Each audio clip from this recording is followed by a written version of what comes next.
Okay, now part 3. Now example number 3.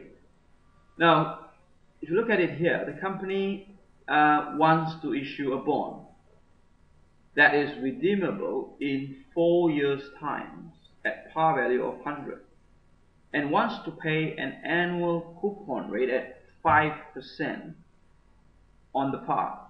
They want you to estimate the price of the bond which should be issued. So this is a valuation topic again. Now the only difference with example 2 and example 3 and example 1 is that here the annual spot yield curve for the bond of this risk class is as follows. If 1 year, 2 years, 3 years and 4 years is different, it's not the same thing all the way. So you have 4-year bond pays an income stream of $5, $5, $5 and $5.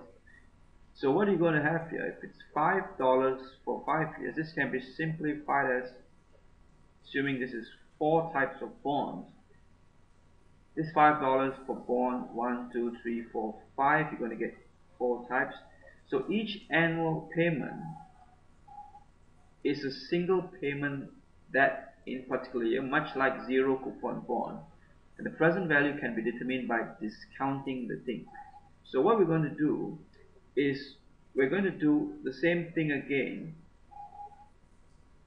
It is just that your cash flows are going to be discounted using different discount factor. Now the discount factor here that you're going to use is 3.5%. What you can do here is you're going to have 1.035 to the power of 1. This is 1.04 to the power of 2.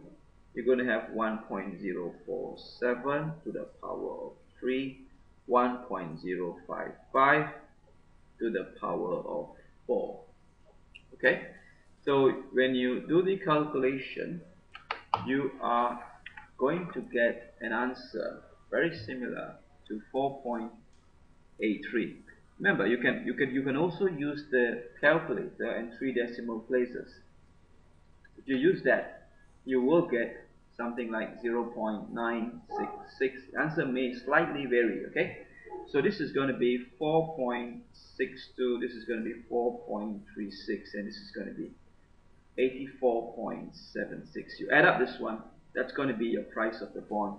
Based on your answer here, it's going to be 98.57, assuming no errors in calculation. Now 98.78 is going to be the price of the bond in this case. Alright, now since they have different yield, if you want to standardize to one yield, how are we going to do it? If you want to find yield to maturity for this particular bond, it's going to be done the same way. Well, year 0, 98.57. Year 1 to year 4, you're going to get $5. Year 5, you're going to get $100. Okay? So you need to discount factor. Discount factor probably at the first rate will be based on approximation. Let me approximate it. Based on the approximation, it should be 5.4, 5.39. Okay, so 5.4. So let's take the first rate at 5%. So if you're taking it at 5%, you're going to get a figure 1, 2, 3, 4. This is going to be, this is going to be year 4. Okay, so this is going to be 0.823. Recall, you're going to get 3.546, and you're going to get the figures like present value. This is 82.3, 98.57, and then you're going to get 5 times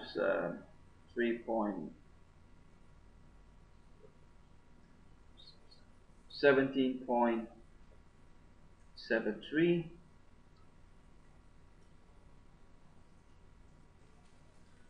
1.46 positive. The next one, obviously, we will take 6%. So if it is 6%, clear the memory. 1, 2, 3, 4. This will be 0.792. Recall memory. This is going to be 3.465. Present value 98.57, 79.20. 3.456 times 5 will give you 17.28 plus 79.2, take away 98.57, should give you a negative answer of 2.09. So the yield to maturity is taking the lower rate plus 146 over 146 plus 2.09. Simply multiply by 6 over 5. If the difference is 1%, if you're going to get a more accurate answer, it will be basically irrelevant here because it's 1%. So what you're going to get here is going to be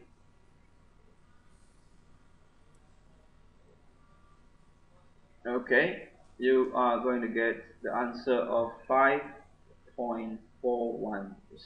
Okay, this is how we annualize it. Every year, the yield to maturity for this bond is deemed to be 5.41. Okay, that is how we explain example number 3. Thank you.